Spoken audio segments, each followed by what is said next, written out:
Good Tuesday afternoon, guys. Tuesday morning, excuse me. My name is Jerry Miller, and this is the Jerry and Jerry Show. Thank you kindly for joining us live in downtown Charlottesville, Virginia. We're about a mile from Scott Stadium and the John Paul Jones Arena. Today is a busy week for UVA sports fans, and if it's a busy week for UVA sports fans, you can imagine how busy it would be for a Virginia Sports Hall of Famer and Jerry Hootie Ratcliffe, the namesake of JerryRatcliffe.com. I'm on his website every day, JerryRatcliffe.com, to prepare for this show and to fill my fix when it comes to the orange and blue and programs that I absolutely follow with vigor. Judah Wickhauer is our director.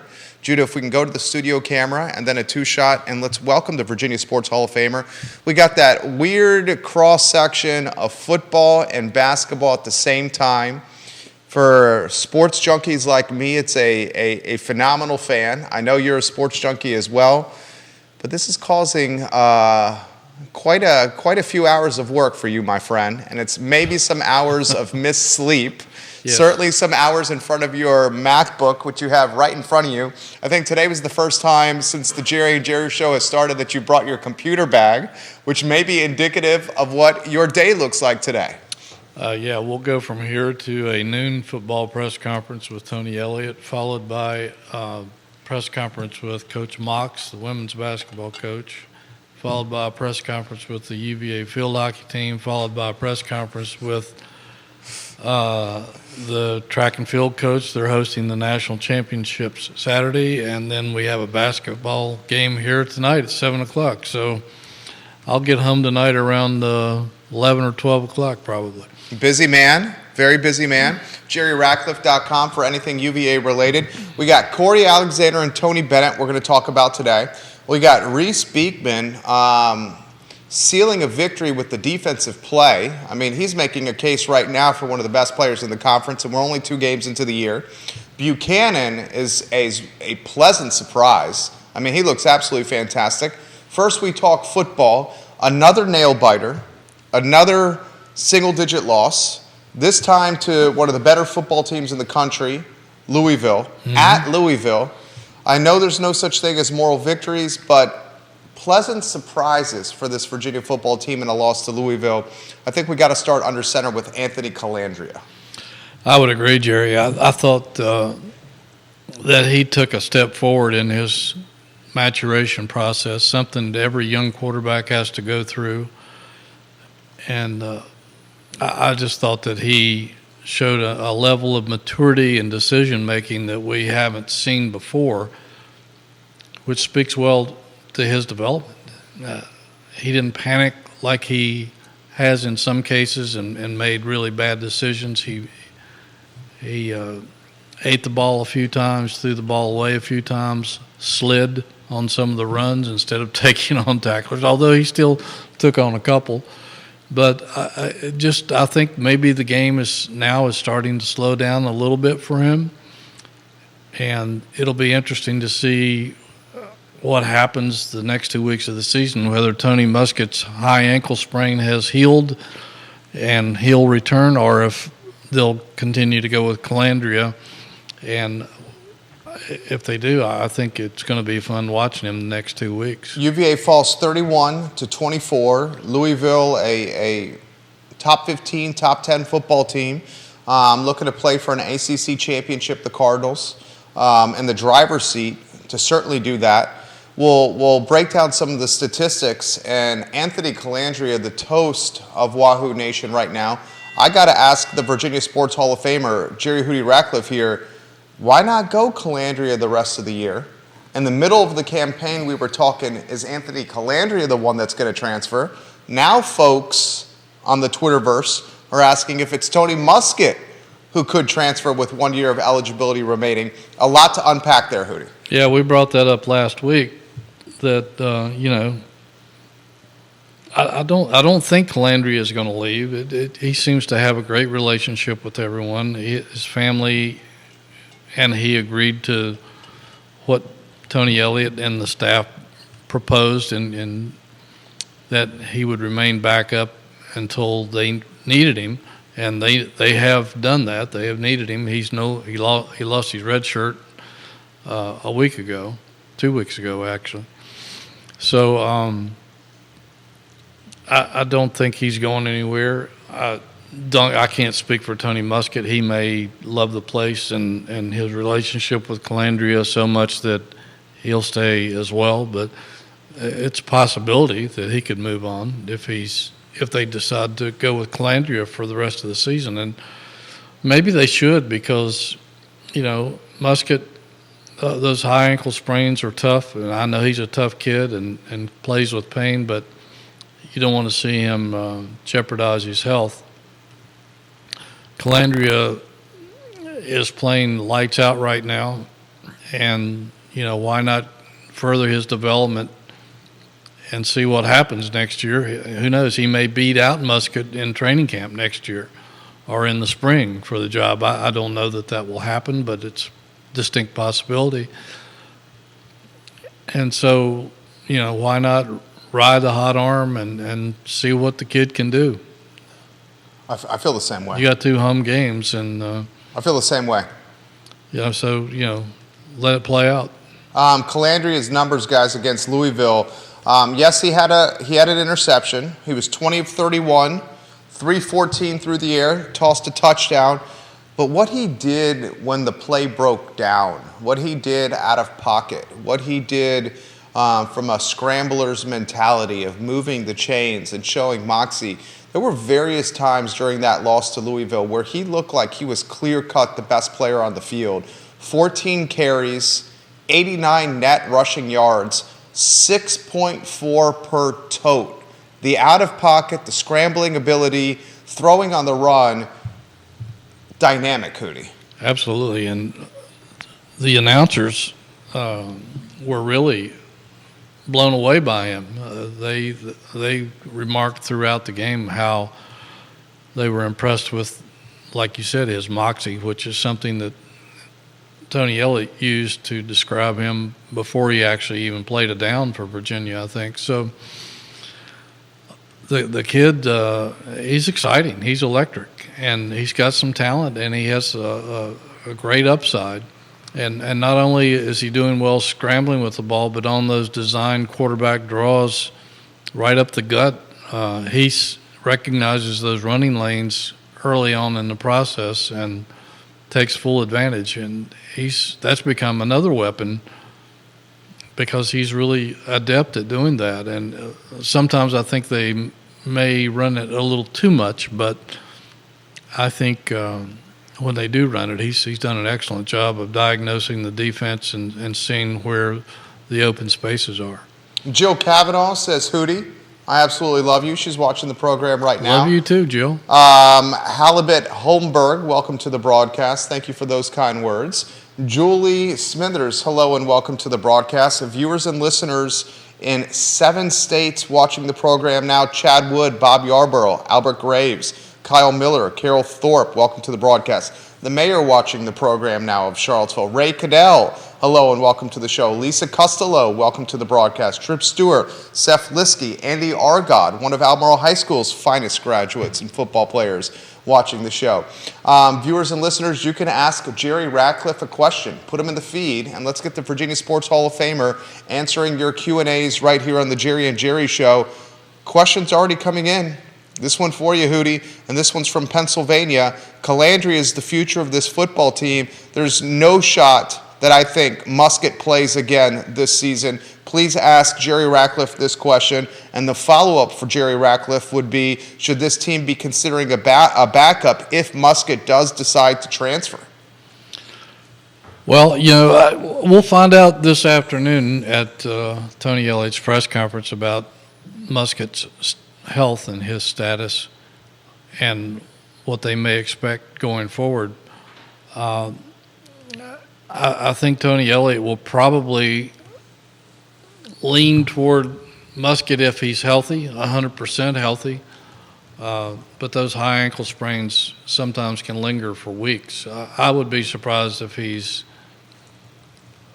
100% at this point, but you never know. He's like I said, he's a kid who plays with pain and can handle that sort of thing. But if he's not 100% mobile, then that can affect the team too. So you have to take that under consideration.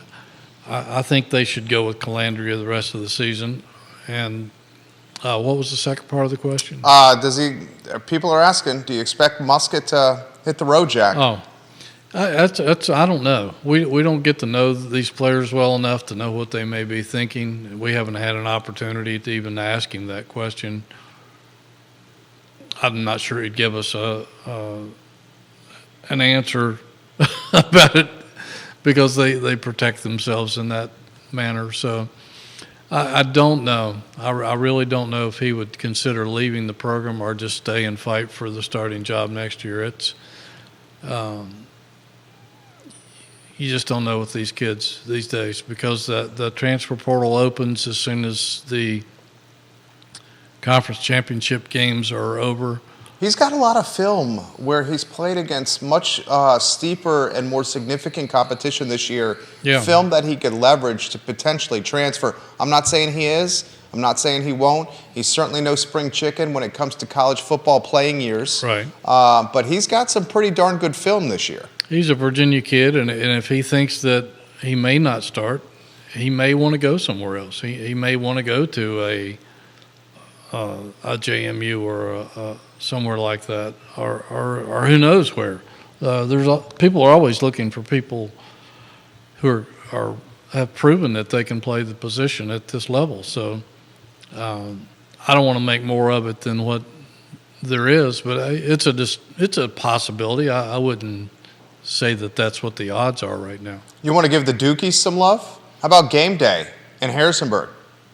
Yeah, I mean, was that the second time they've been there, I think. They've never been to Charlottesville, although I think they probably should have at one point. But that's big for Harrisonburg, big for the JMU program, ranked in the top 25 and undefeated. And I still hope that the NCAA will be – I know what the rule says, but I still think that they should – waive that rule and allow JMU to play in a bowl game this year. That's just a terrible injustice.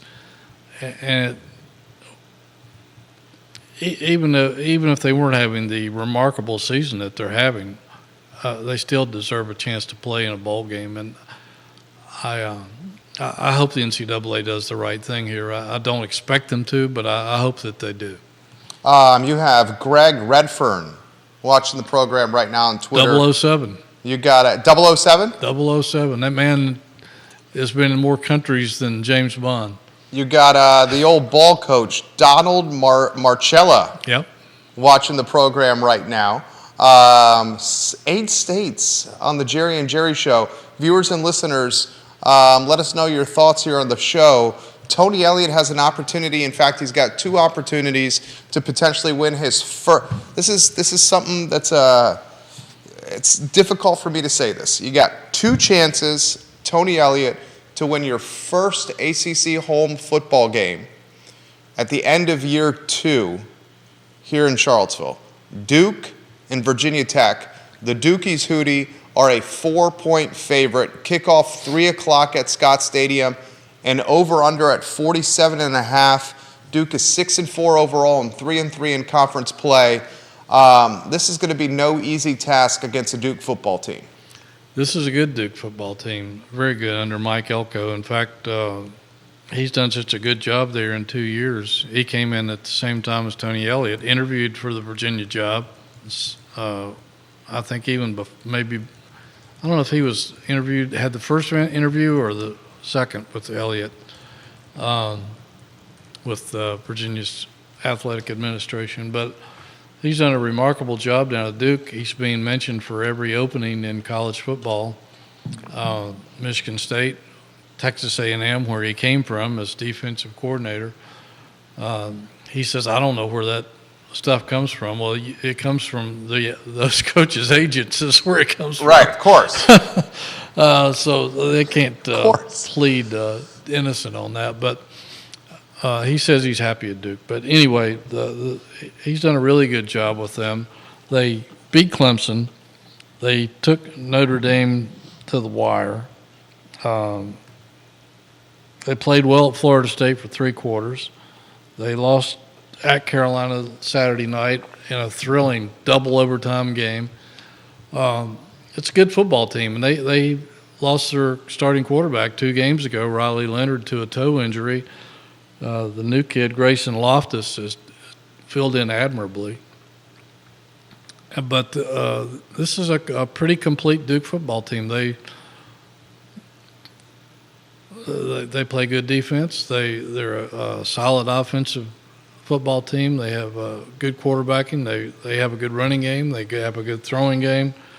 Their one perhaps weakness is they're only 1-3 on the road, and that win came over UConn early in the season. So they could be susceptible to a loss on the road.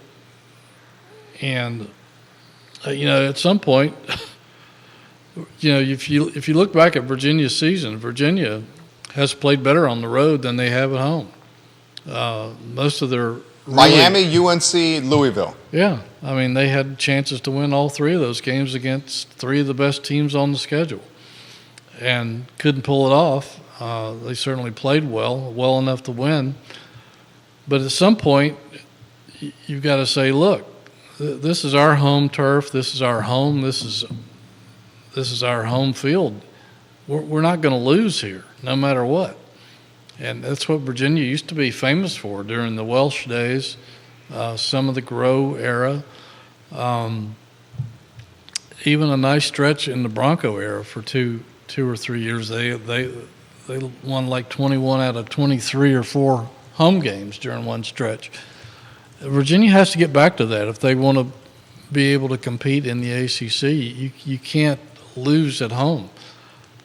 And they have 2 opportunities against teams that are playing really good football. Duke's playing good football. They stubbed their toe against Louisville. Didn't score a point. They were shut out 31-0 on the road. So Virginia played better at Louisville than Duke did. The Hokies are playing well and maybe playing for bowl eligibility when they come here. I'm not sure. But those are 2 opportunities, and Virginia needs to win at least one of those. Got to win one of them. Got to win one of them. Yeah, got to win one of them. Something to build on going into next year. Rob Neal, who's a diehard JMU sports fan, says this will be the 3rd time for College Game Day in Harrisonburg. Oh, okay. He also says, check out the basketball, fellas. He's a diehard UVA fan, too. He says, check out the basketball team in Harrisonburg as well. Huge win over Michigan State. Right. Number 24 in the polls for this JMU basketball team. Something in the water in Harrisonburg right now is birthing victories for the Dukies, and I could not be more excited for the area, more excited for JMU fans. I see a lot of potential with what they're doing. They're certainly building on athletics to build the JMU brand. Rob, we certainly appreciate you watching the program. Questions are coming in incredibly fast right now. This one has come in from Spencer specifically for you. Would Hootie say JMU is the best football team in the Commonwealth by far? And how would he rank the top 5 of college football in Virginia? Wow. It's a hell of a question right there. I haven't really thought about it, but I have seen on Twitter where a lot of the Liberty people feel like they're getting sold short. I would like to see a bowl game between JMU and Liberty. I think that would be fun. That'd be super fun. Absolutely. And what do you think, Rob Neal? Rank the top 5 football teams in the Commonwealth. Wow. I haven't seen JMU play but the one game against Virginia. I haven't seen Liberty play at all. It would be hard for me to say which one of those 2 programs is better right now because they play in different leagues. I think they only have maybe one common opponent, and that's Old Dominion, which Liberty I think had a more impressive victory over. But I don't know if I would be qualified to rank those 2 teams one over the other right now because I haven't seen enough of them, don't know enough about the 2 programs to make an intelligent analysis. But right now you'd have to rank them 1A and 1B or whatever. After that, I guess you would have to go with the Hokies. and then I guess Virginia, and then Old Dominion would maybe William and Mary, right in there somewhere. But I haven't kept up with Richmond this year, so I don't know how they're doing. But that, just off the top of my head, I think that's probably the way I would rank them at the moment. Right, I think that's a pretty good ranking. Rob Neal says JMU 1, Liberty Flames 2, Virginia Tech 3, Who's 4, and the ODU Monarchs in the 5 slot. Viewers and listeners are chiming in on this answer right here. Multiple people are saying JMU is clear-cut number 1. Logan Wells-Clalo, welcome to the show. Vanessa Parkhill says, my alma mater, Penn State, could have used some of Anthony Colandrea's dynamic play over the weekend. He is super fun to watch. Penn State making some mid-season coaching changes. Fired their offensive coordinator. Franklin making some moves over there. So Nittany Lion fans clearly seeing a change is needed of some kind. The show is on fire right now, Hootie. JMU, this question's come to you. What have the Dukes done to gain success on the gridiron that maybe the Who's aren't doing from your vantage point? Great question. Yeah, and again, I plead some ignorance because I don't follow JMU that closely. I don't know the inner workings of their program and what Coach Signetti has done over there. They've recruited well, but beyond that, obviously they're coaching well. It's hard for me to comment on other programs that I'm not that familiar with without going over and talking to people and getting some inside information. I can't tell you the difference of what they're doing that Virginia may be or may not be doing. Virginia hasn't recruited well for several years now. Most of Bronco's really good recruits came from outside the state. JMU, I don't even know what JMU's roster looks like. I don't know how they're recruiting the state of Virginia. So JMU fans would probably have a better idea about that than I would. That's something that Virginia has to change. They're going to have to do not only a better job recruiting overall, but recruiting the state of Virginia better. And again, I don't know what JMU does through the transfer portal either. I know that before they became FBS program, they were getting a lot of really quality players transferring from the FBS down to FCS. I don't know exactly what the inner workings of that is over there now, but Virginia has done a so-so job, I think, in the transfer portal. They've brought in some really good players like Malik Washington, and then the whole transition between the Mendenhall era and the Elliott era, Virginia lost a lot of talent. A lot of guys transferred out 2 years in a row. Particularly on the offensive line. They lost their 2 best defensive players from last year. They're starting at Iowa and Florida State, and I know Nick Jackson was the Big Ten Player of the Week a few weeks ago. So they lost a multitude of talent. They had a lot of decent players committed to the program, some 4-stars, some dynamic offensive guys that decommitted and never showed up at the coaching change. And so that has hurt this program not only in terms of overall talent, but in depth. If you talk to Tony Elliott in sincerity, and he won't use it as an excuse, but he will readily admit that this team doesn't have the depth that it needs to have to compete for the upper level of the ACC. And he'll flat out tell you that. He said, we'll get into the fourth quarters against teams. And he said, I've noticed this particularly on opposing defensive lines. They'll take the first team guys out for a rest, and the second team guys are not far off of what the first team guys were. And he doesn't have that luxury. So I think that's where Virginia has to build, is through recruiting, through the transfer portal. And that's a challenge in itself for Virginia because of various limitations that we've discussed on this show for weeks now. Bill McChesney, welcome to the program. Rob Neal says this is what he thinks JMU is doing well. Coaching stability, The Dukes waited for the right time to move up. They have a fantastic culture around athletics, and the expectations are in check. James Watson, this man we've dubbed the king of orbit. Remember orbit before it was Boylan Heights? I do. He says Richmond is #1 in the CAA right now. They should not be discounted. James Watson's a UVA graduate. He's watching the program. You have 9 states on the show right now. Hootie Ratcliffe, the old ball coach, Donald Marcella.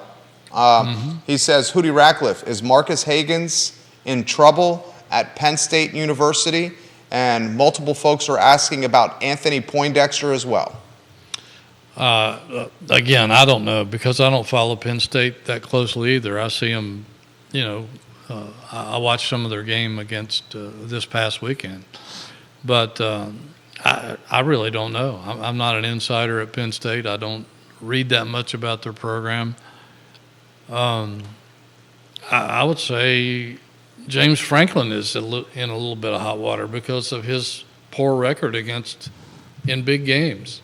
I think he's like 6-15 or something, and against Ohio State and Michigan combined. And if you have designs on winning the Big Ten and making the college football playoffs, which I'm sure that a fan base like Penn State every year is very serious about this. At some point that has to change, or you got to bring in somebody who you're confident can put your program at that level. And right now he's not doing it. When you can't get it done against the teams that are in your way between playing for a potential national championship or something, then that brings a lot of attention, a lot of heat to the program. It doesn't matter if you win 9 games a year and you can't beat the teams in your way. And this shows you the pressures of big-time football, ladies and gentlemen. Penn State is number 12 in the rankings right now. Yeah. Number 12 in the rankings, Penn State is. They are 8-2 on the season. They are 3rd in the Big Ten, and they're firing coaches. Yeah, shows you the pressures of big-time football. There's pressures on every coach, on every staff if they're not. But you're right. Up to expectation. You're 100% right. You got a loss to Ohio State, 20-12. You got a loss to Michigan, 24-15. Penn State closes with Rutgers and at Michigan State. They are 12 in the country. They're 5-2 in the Big Ten, 8-2 overall, and they're firing their offensive coordinator. And they can't score in big games. Right. And that's why he got fired. And I can. From my personal experience, I can remember flying out to Arkansas for a Arkansas basketball game back in the Terry Holland era, and I landed at the Arkansas airport and saw that they were having a big press conference the next day. Ken Hatfield, who had just gone, I think, 11-1, and they were expecting him to resign. And the next morning at breakfast, there was in the hotel, there was a lady in there who had a big red T-shirt on, and on the back of it, it said, "World's Biggest Hogs Fan." And that might have been literal as well as so a large woman. And I couldn't help but the Hatfield had actually had that press conference that was on a Friday afternoon that he was staying, which was shocked everybody because they thought that he was stepping down after 11-1 because people wanted to run him out of town. He was winning 9, 10, 11 games a year. The next morning, the paper came out with the news that he was staying, and I asked the lady, I said, "Excuse me, ma'am, but could you please tell me why in the world you guys are unsatisfied with Ken Hatfield? He just went 11-1. I said, if he were, I'm from Virginia. If a guy goes 11-1 in Virginia, they're going to build a statue. They named the school after you. Here, you guys are trying to run the guy out of town. She said, 2 reasons. He talks that Jesus stuff on TV. Wow. And he can't beat Texas. There you go. And so clearly he used to use a lot of Bible verses, I think, in his TV show, which may have irritated some people, but clearly did her. But the main thing was he couldn't beat Texas, and that wasn't good enough. So if James Franklin can't beat Michigan or Ohio State, he doesn't have to talk Jesus up. He needs to beat one of those teams. Jerry Hootie Ratcliffe, I'm going to speak for your fans here, the fans by the thousands. We love when you do impersonations on the Jerry and Jerry Show. Well, you know. We love you. You do them from time to time. Yeah, you do them from time to time. I've been in some really interesting situations. The show is blowing up here. Jimbo Fisher, a $77 million buyout. They want your take on that. And the reason this is coming up from Thomas is watching the Baltimore area. You talk about pressures. When Jimbo Fisher had his introductory press conference, they gave him a blank plaque that was showing the national championship trophies that he was going to win. He just got fired in College Station. Thomas is an Aggies fan. $77 million we're going to pay this guy to leave. Get your co-host thoughts on this, please, Jerry. Well, I thought A&M made a horrible mistake in not vetting him to the degree that they should have. Anyone in the ACC who closely followed Florida State knew that he had poisoned that program down there. And Jimbo's a likable guy. He's got a great personality. I've had a good relationship with him all these years, but there was a lot of questions about how he treated his players down there in terms of taking care of their well-being, some other things that we won't discuss here, but I think if Texas A&M had properly vetted him, that they might not have hired him, period. And they certainly wouldn't have given him a 10-year contract. I think the only person in college athletics today, football or basketball, that I would give a 10-year contract to would be Tony Bennett, because what about Saban? Well, maybe, yeah, Nick Saban. Although he's 73, I don't think he's going to coach till he's 83. But he should be able to coach as long as he wants to, because he's not going to get you in any trouble. Tony Bennett is not going to cause any issues. He's highest character guy you're ever going to run into.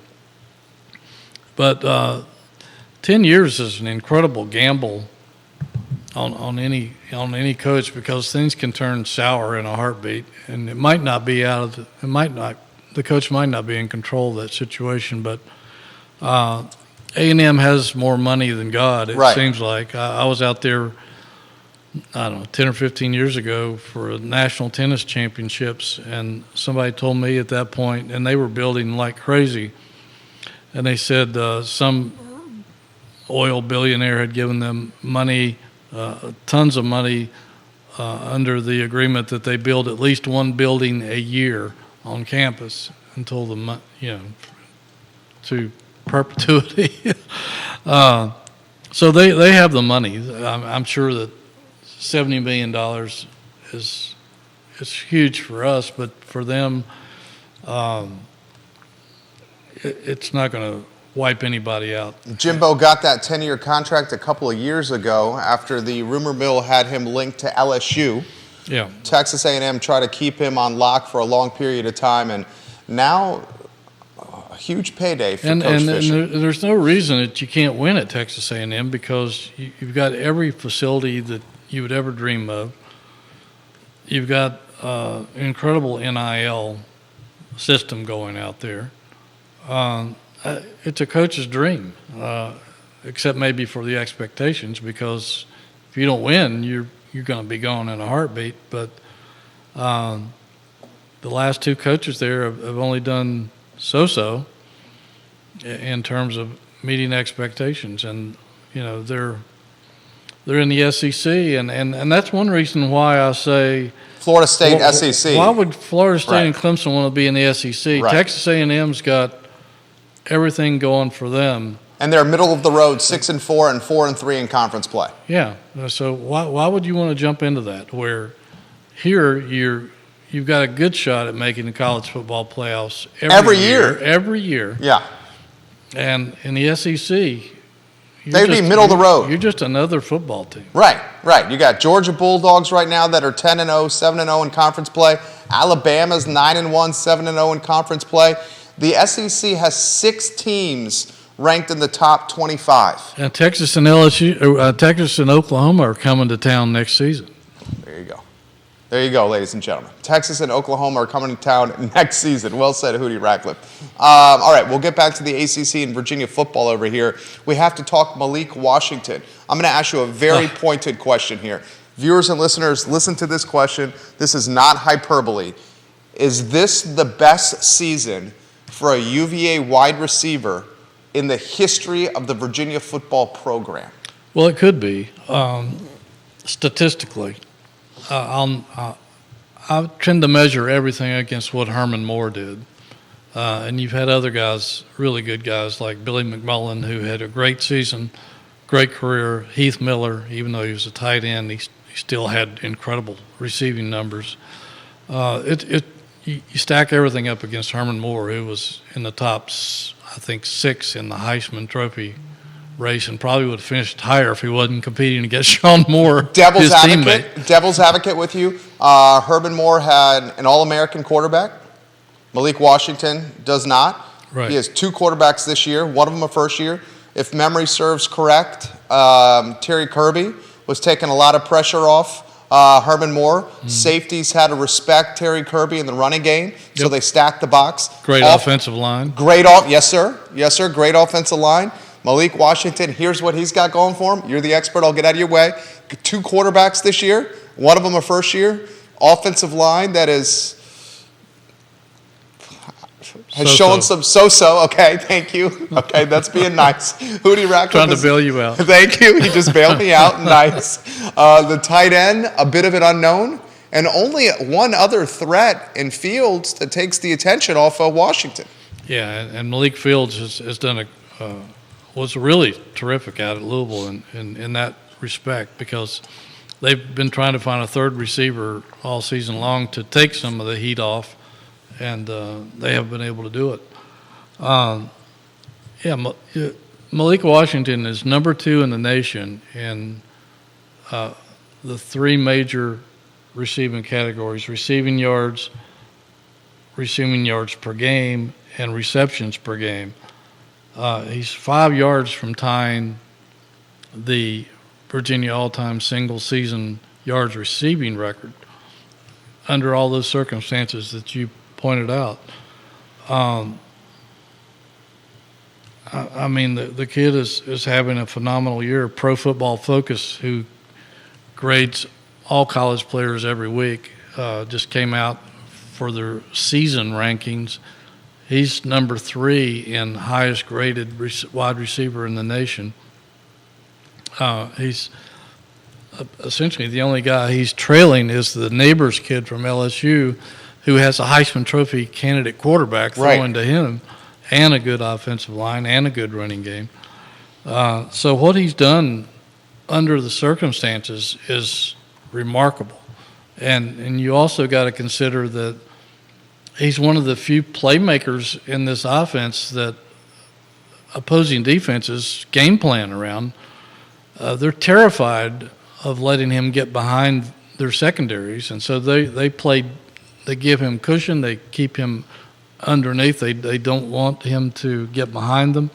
They try to keep him in front of them.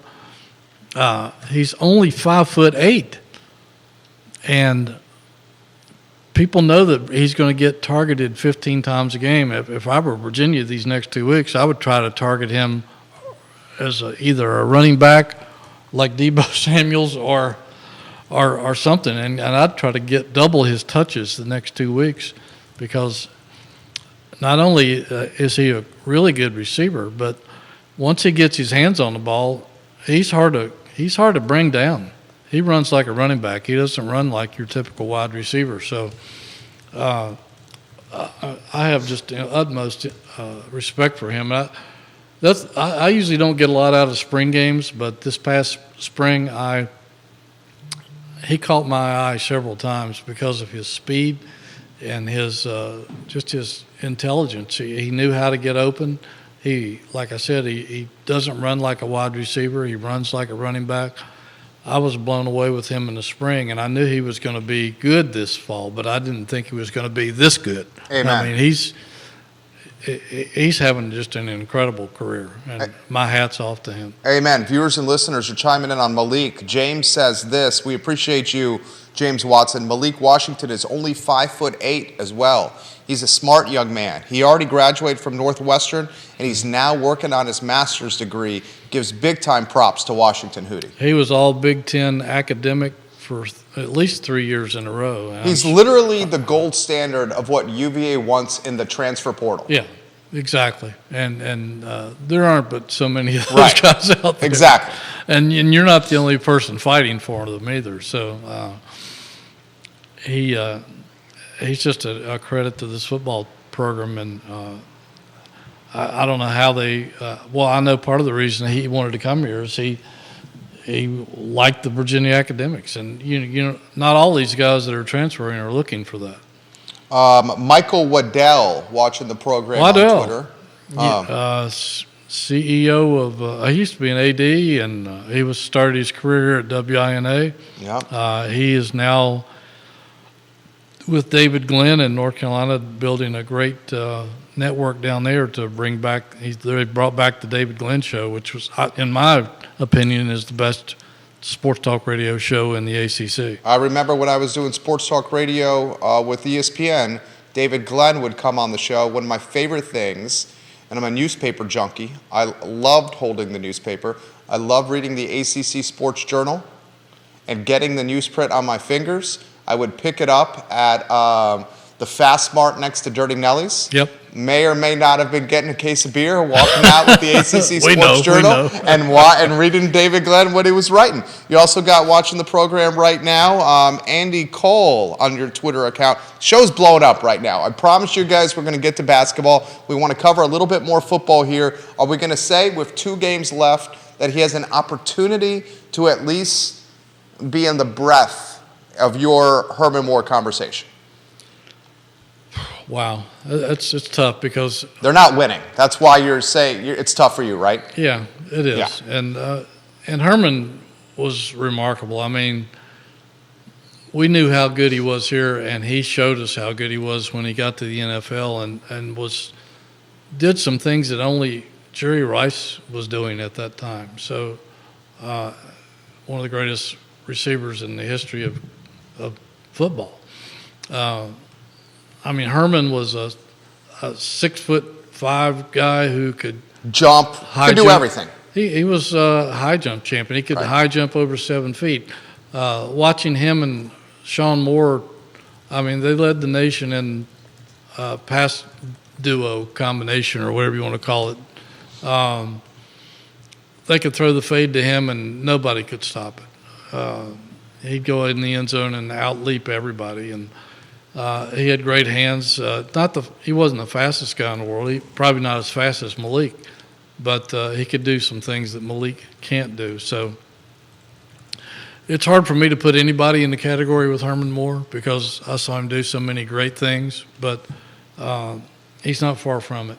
Vanessa Parkhill in Earlysville. James Franklin has a huge buyout as well.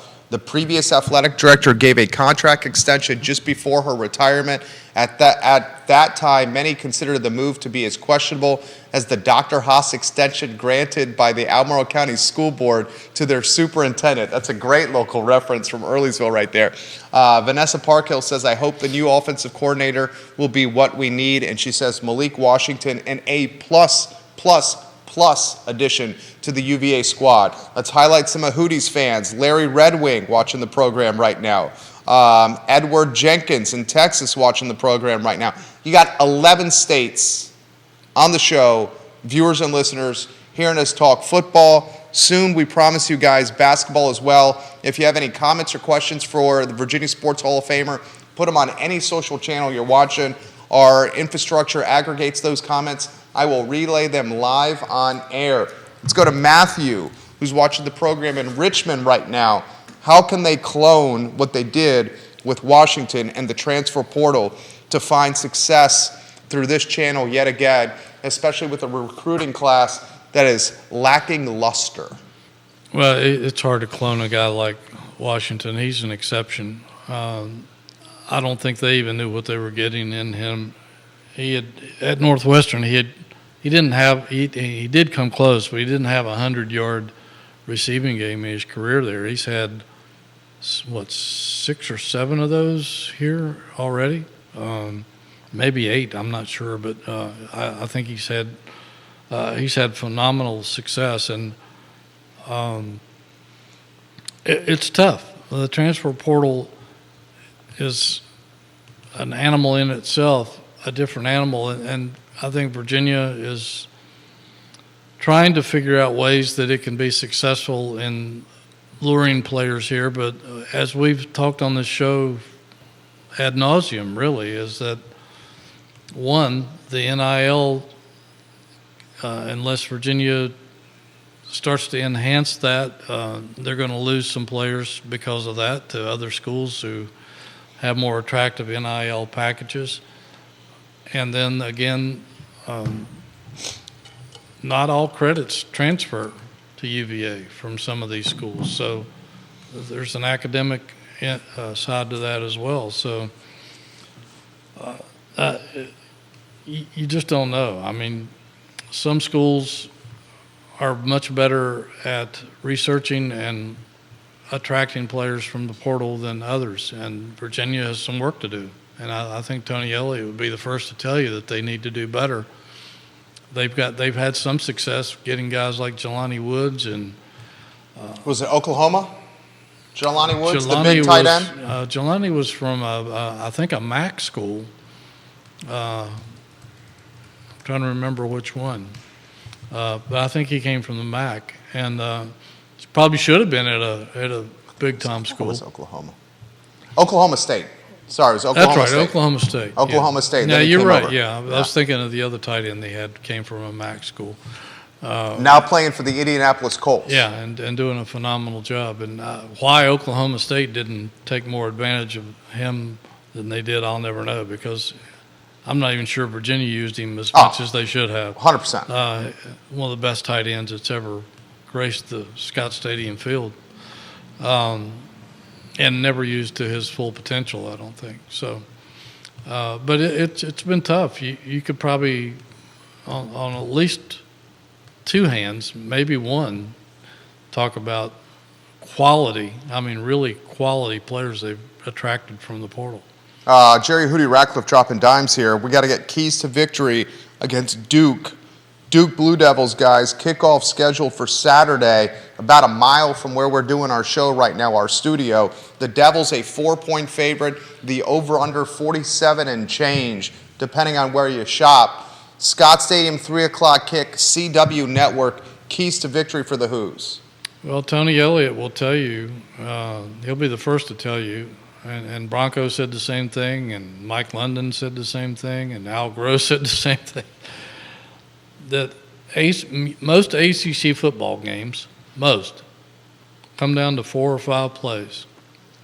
And Virginia has not made those 4 or 5 plays. So they have to find a way to eliminate mistakes. Having a punt blocked in your own end zone for a touchdown was the difference in the game. I'm not saying that cost them the game, but that's 7 points. Otherwise, you win. They gave up 2 explosive plays at the most critical times in the game, 52 yards and 73 yards, I think. You just can't do those kind of things in close games and expect to win. And they have to eliminate critical mistakes, explosive plays, play their game, and try to reduce the turnovers and just not shoot themselves in the foot. Most of their problems are self-inflicted, and they tackled terribly against Georgia Tech. They did a great job of tackling against a really good Louisville running attack until the 4th quarter, and then everything just fell apart. They just cannot give up explosive plays to Duke and expect to win this football game. Well said. Well said. 2 chances left, ladies and gentlemen. for Tony Elliott to get his first home ACC football win. You got Duke and you got Virginia Tech. And I have a feeling both of them are going to be dogfights because Virginia Tech is trending in the right direction from a performance standpoint. Duke is a team that should not be discounted. This is not our grandfather's Duke football team here. This is a pretty darn good club. We'll transition to basketball. I got, 3 dozen tweets, comments, DMs, emails that I'm looking at right now asking who would win in a brouhaha or some kind of showdown, Cory Alexander or Tony Bennett.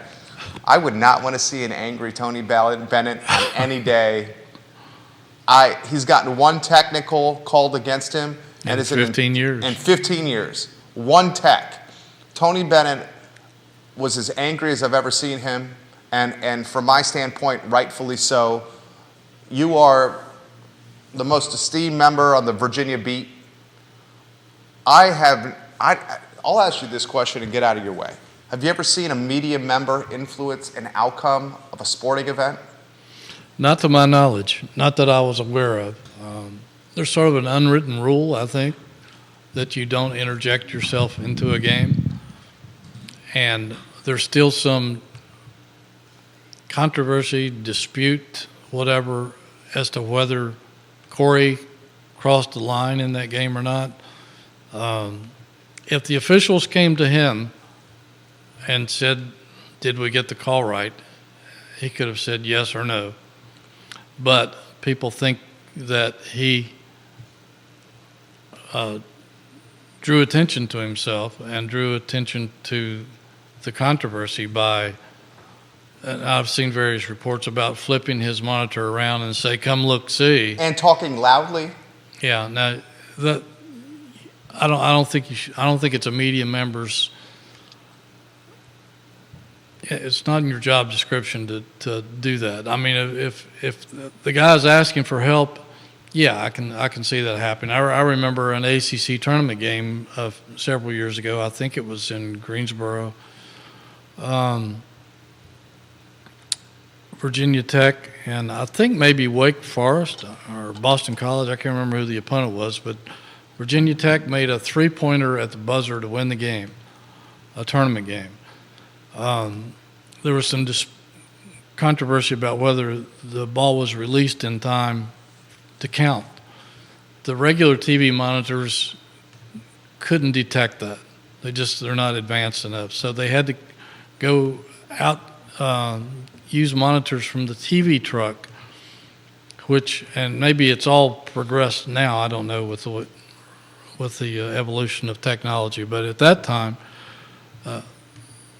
the TV monitors in the truck outside, big tractor trailers, for those of you who don't see the production end of it, we see it when we go into the arenas, but they had equipment, monitors that could slow down video frame by frame by frame.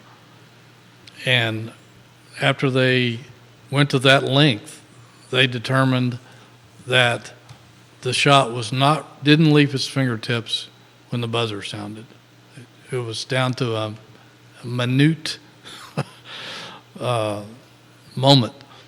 And they went back in, they overturned the decision. Virginia Tech lost the game. I can't remember if Seth Greenberg was coaching then or not. It might have been somebody else. But anyways, if the officials need help and ask for help, that's one thing. But I don't know that you, as a media member, you volunteer help because you're interjecting yourself into something that may influence the game, and it's an unwritten rule. It's a line you don't cross.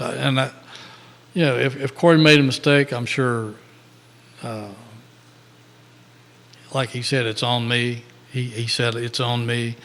I don't know. I don't know if he and Tony have made up. I know they texted after the game. I know that Ron, the associate head coach, Sanchez talked to Cory after the game. I haven't talked to Cory or Tony or Ron since then.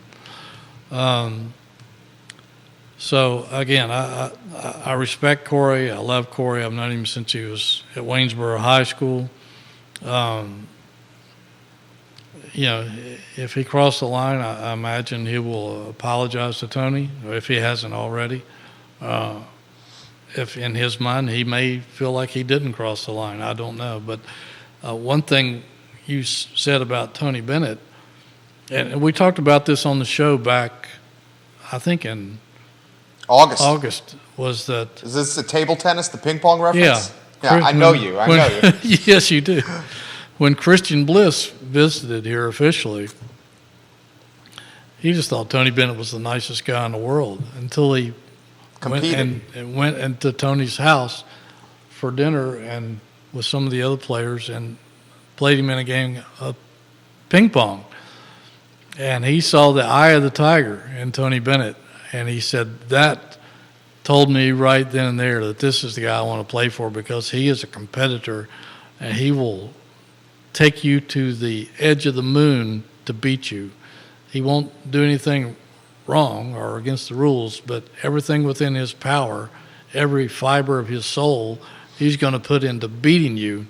I don't care if you're playing hopscotch or basketball or whatever.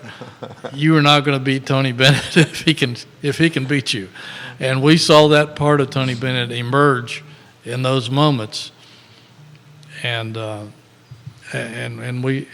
he told me down in Charlotte at the ACC tip-off a few weeks ago that he had lost it in practice the day before because his team was not practicing the way he wanted them to, and he wasn't going to take it anymore. And some of these guys who had never seen that eye of the tiger before caught his wrath that day, and he was a little embarrassed about it, but that's who Tony Bennett is.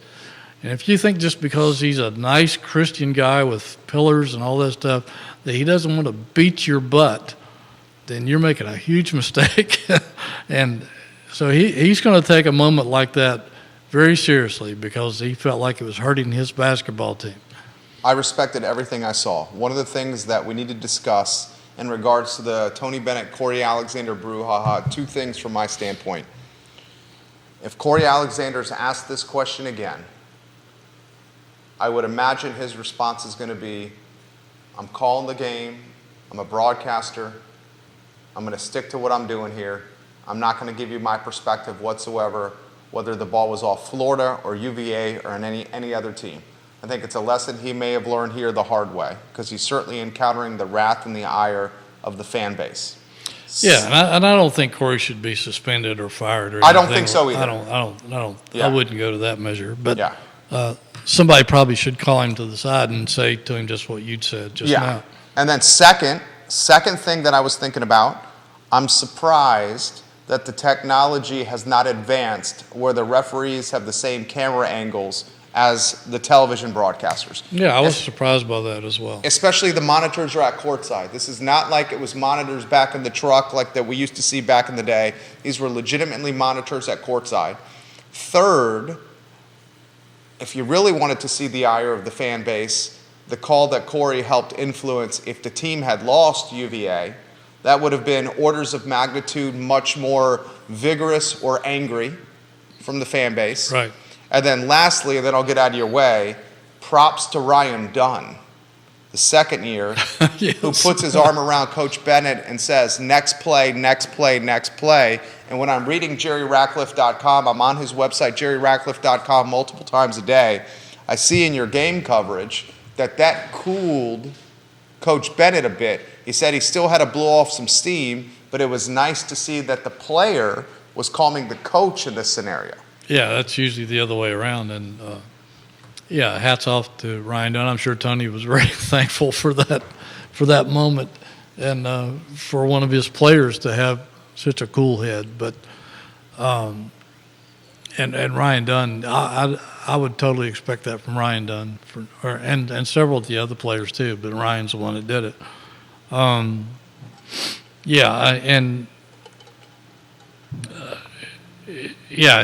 Had it gone the other way and Florida had won the game because of that, I'm sure it would have blown up into a much, much larger deal than what it is, and it caught national attention. It caught national attention. Yeah, there's no question about it. Yeah. So, and another thing we wouldn't mind questioning too, and I might follow up on this, is I know in football that they have officials back in, used to be Greensboro, I guess it's in Charlotte now, in a room on game days or for ACC games, and with tons of monitors and equipment to where they can be involved in a decision like that. I don't know if they have the same setup in basketball or not. I'll have to ask. I wouldn't see why they wouldn't. So I don't know why they would ask a media member that when they could have easily gone back to ACC headquarters via the headset and find out from that angle what the ruling should have been. Virginia basketball's got North Carolina A&T 7 o'clock tip, ACC Network, esta noche. That's tonight for those that don't speak Spanish. UVA, a 31.5-point favorite, over under at $1.33. Judah, let's go to Hootie on a one-shot. Where do you want to begin with this contest? Well, a couple of rent victims this week. You got A&T coming in today. You got Texas Southern coming in later in the week.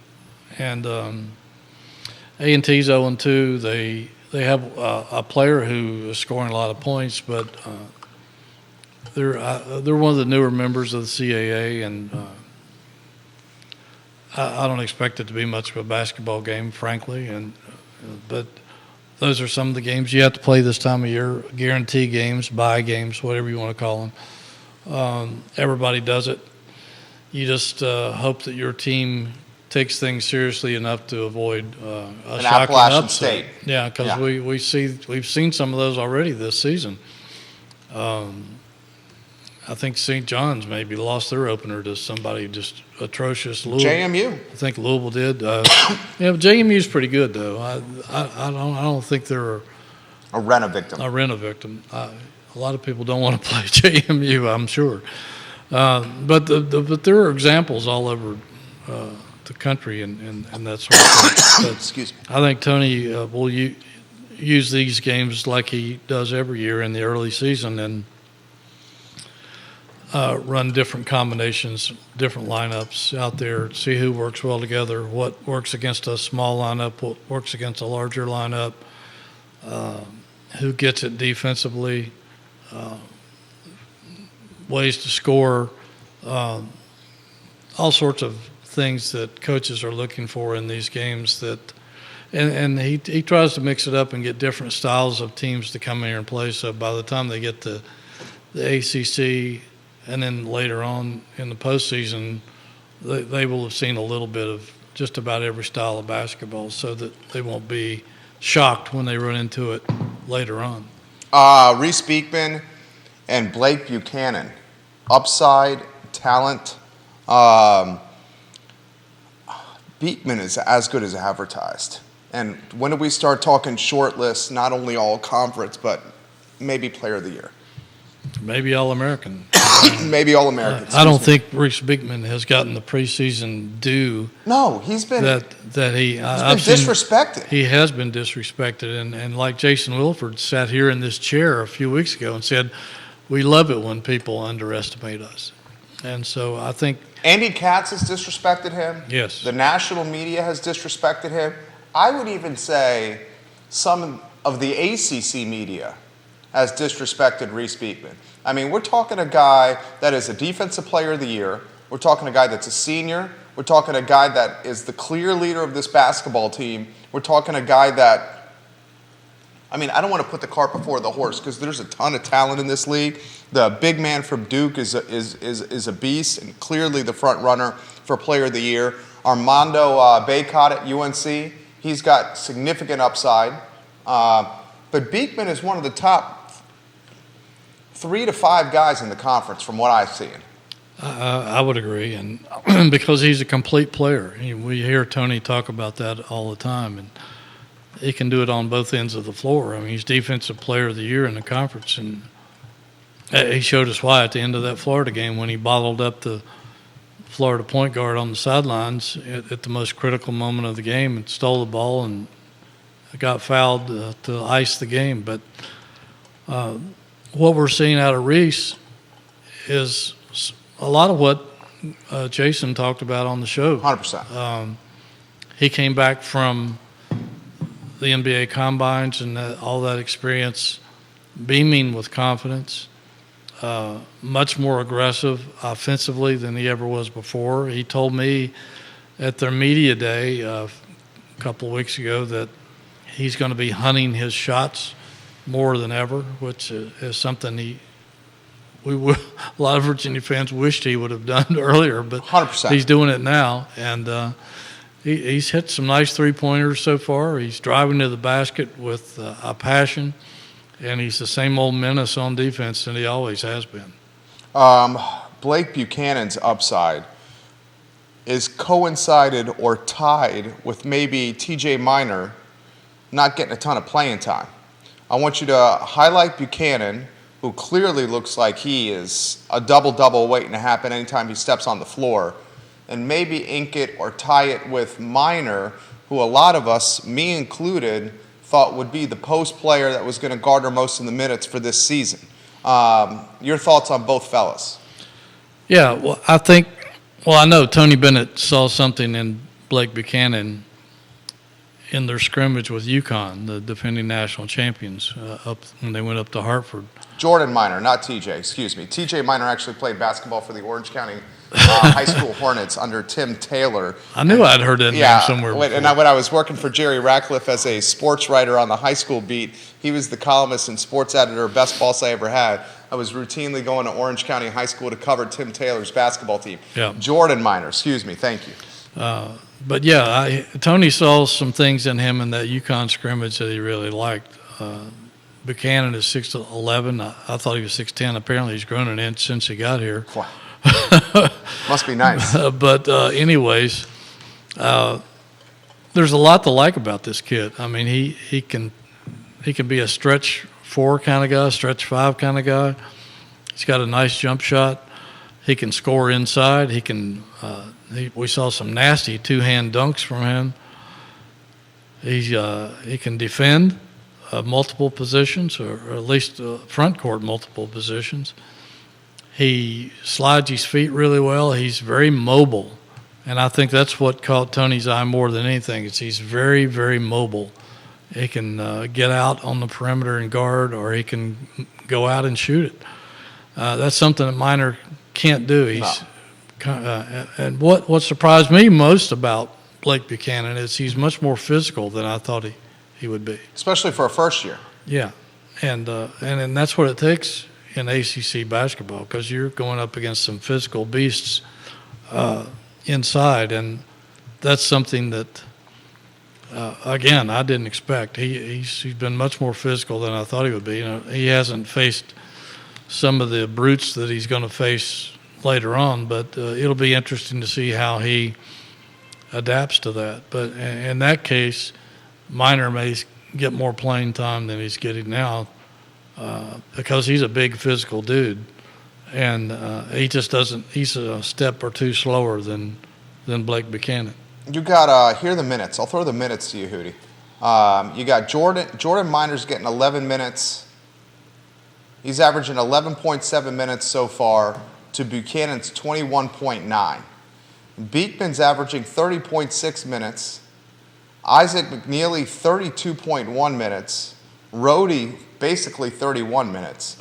Do you see a clear-cut starting 5 that's emerged? Granted, we're only 2 games into the year. Or is it still to be determined? I think it's still to be determined because Buchanan, although he started the second half against Florida, he hasn't started yet. So we could see him move into the starting lineup depending on what kind of team they're going to be matched up against. A lot of this, Tony's decisions may be determined by who they're playing and what kind of lineup they're bringing in. If he doesn't feel like he needs to start Buchanan against a smaller team, he may stick with essentially a 4-guard lineup. And so I don't think you can count on a set lineup yet. I think he's still experimenting, and I think maybe by the time they play some heavyweights later in this month or early next month, I think maybe we'll see it. But I think right now he's still in his laboratory trying to figure it out. Very, very nice use of laboratory right there from the Virginia Sports Hall of Famer. Time flies when you're having fun and you're sitting across from a friend. 11:30, JerryRatcliffe.com, your source for anything UVA related, JerryRatcliffe.com. Final question for you. Anywhere you want to go on this Virginia basketball team, we got a schedule shaken out where we still have some rena victims, as Hootie Ratcliffe likes to call them.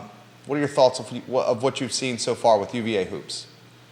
I think they're kind of what I expected at this point. I think it's a team that's going to evolve and get better throughout the season. We won't see this team play its best basketball, I don't think, until late February, early March, or maybe even mid-March. But I don't know that they'll win the ACC regular season like they did last year, but I think they're going to be in position for a deeper run in the NCAA tournament than we've seen in recent years, which hasn't been very deep at all. But I think this team has a lot of potential because they have so many scorers and so much depth. I think Virginia fans are in for a fun ride. I think so too. The Jerry and Jerry Show, guys, Tuesdays at 10:15 a.m. right here on the I Love CVille Network. His website is JerryRatcliffe.com. I encourage every viewer and listener on this program to go to JerryRatcliffe.com and do it often. The website is the source for anything UVA sports related. He's got a schedule. Give him a snapshot of your schedule today. Don't worry about me. I'll be all right. I'm going to be working till midnight tonight at least. But would like to mention that some of the Olympic sports have some huge things coming up this week. Please. UVA women's basketball hosts William and Mary Wednesday night, but they host number 25 Oklahoma on Sunday, 2 o'clock. Oklahoma's 3-0, number 25 in the country. Men's soccer, number 7 seed, NCAA, Sunday, 1 p.m., hosting the winner of the FIU Mercer game. Field hockey upset Maryland 4-0. They're in the Final Four for the 6th time in program history, and they will be facing number 1 North Carolina Friday at noon in Chapel Hill. And Coach Vinn's cross-country teams hosting the national championships for the first time since 1987. I covered that out at Panorama Farms on Saturday morning. So a lot of stuff for Virginia fans to get involved in this week. I love it. I think this was our best show. It was a great show. It was a great show. Truly my pleasure to sit across from the Virginia Sports Hall of Famer, Judah Wickower, the director and producer of this fine and fair talk show. Tuesdays at 10:15 a.m., guys. Mark it on your calendar. We thank you, the viewer and listener, for really shaping the discussion today. It's truly a pleasure to get commentary from the various states watching us on this broadcast. Thank you for joining us. The I Love CVille show is up in approximately 56 minutes with a lot to cover. So long, everybody. Hootie, that was awesome. Absolutely.